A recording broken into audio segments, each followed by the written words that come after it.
Hello everybody, welcome back to how to build a B-1Bomber. I know everyone was expecting to see some parts laid up. Haven't got there yet. I'm close though. I'm getting ready to lay one of them fuselages up. I have been watching some videos on YouTube on vacuum infusion, and I went down here to where I get my resin here local in town. I live just outside of Wichita, Kansas, and you know we got Boeing, Beach, Cessna, Learjet, all that right here. And this place sells resin to all them companies. And they don't have no website or nothing, but they'll sell to anybody. And when we started this project, we was buying resin resin and cloth online, and we was paying pretty big money for it. With that 9-ounce cloth we was using, you know, that was like $9 a yard, and I've seen it as high as 14. And then that heavy cloth, I've seen that from $40 to $30 online, and our resin, we was paying pretty good money for that. But I found this place here local, and they sold us the very same 9-ounce cloth for $3.50 a yard. Then I bought some more of that 40-ounce. You know, it's pretty heavy duty stuff, and got that for $14 a yard. And they'll sell to anybody, and they'll ship. I'll put their phone number in the right hand corner under Hornet Pilot, and I'll put their phone number down there, and they said they'll take all you guys' business. But we also got a Boeing surplus here. Me and my dad went there last week and got this big old hunk of carbon fiber. Look at the price on that, $30. That was a steal. I almost felt bad when I paid for that, but it's a pretty cool place. There was a line there about, it had to have been 75 yards long when me and Dad got there at 10 minutes before it opened. And all them people, they was going nuts, man. I couldn't believe it. Me and Dad just walked in there, and I seen that roll of carbon fiber sitting there. Bam, picked it up, score. Also got some peel ply and some other stuff. But I'm getting set up for that vacuum fusion. And Mark down there at Associated Industries hooked me up and told me where to get all this stuff. He ordered me some resin, and it ain't here yet. I was hoping it'd get here this week, but it ain't here. But you know, all this other, I told him everything we needed. He goes, you know, I can sell you all that stuff for 3 times what it's worth, or I can tell you where to go get it. And I said, man, that's the deal.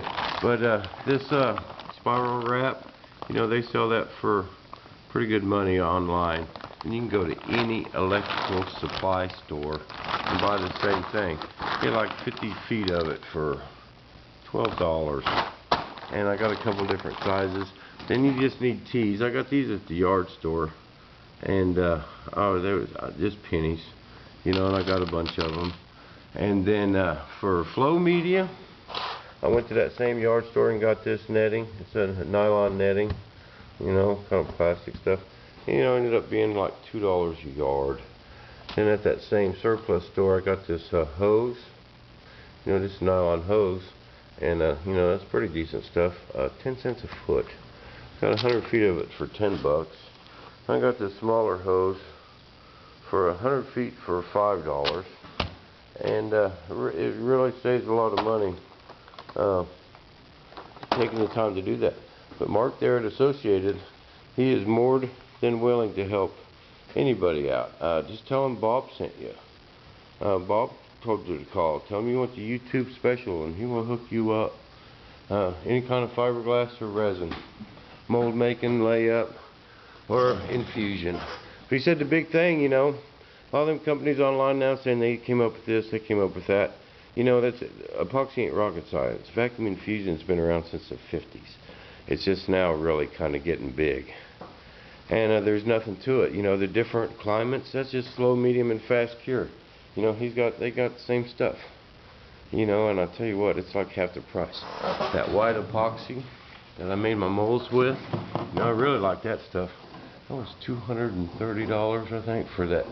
5 gallons plus a gallon of hardener, so it's actually six gallons for $230. This clear resin, it's a little bit more, but this is good stuff right here. This is for you can vacuum bag with it, or I'm going to use it to finish up the molds on my wings too. And I'll probably lay up these smaller parts. I'll probably just bag them and not infuse them. I'll just make a little bag and paint the resin on there, stick them in the bag, vacuum them down, put some peel ply on them, and some mat. But we're all going to learn how to do this vacuum infusion together. And Mark down there, he's even giving me a core material to put between my fiberglass on the bottom to kind of stiffen that up, keep the weight down. And he's going to walk me through this and pretty much help me get set up. We're going to make up some test panels on just some flat pieces, which I need some flat pieces anyway. So we're gonna get some set up, and we're gonna practice. And I'll make a new video, and we'll all learn this together.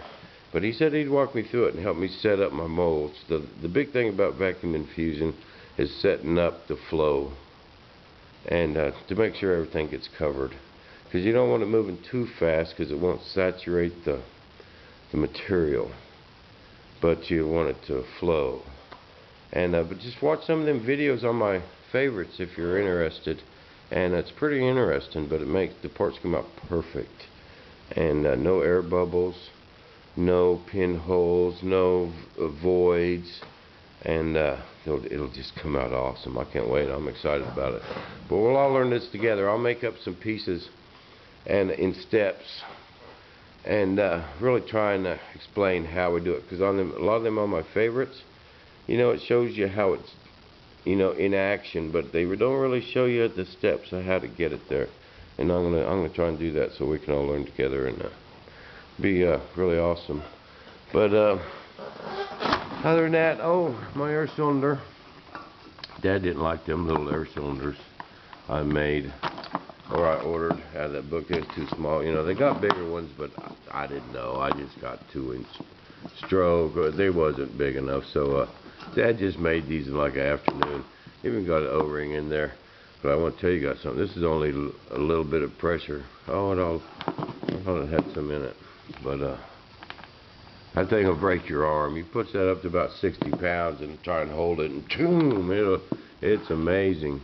And then we're going to put them bigger Festo fittings on them and have them with hydraulic fluid, and it's just going to make them gear work so good. But that's about it. That's about all I got this week, folks. I've been stalking. Me and Dad's been all over town collecting supplies and getting ready to do this. And next week we'll be ready, and we're going to set up our test samples and walk you guys through it, and we'll all learn together, and this should be fun.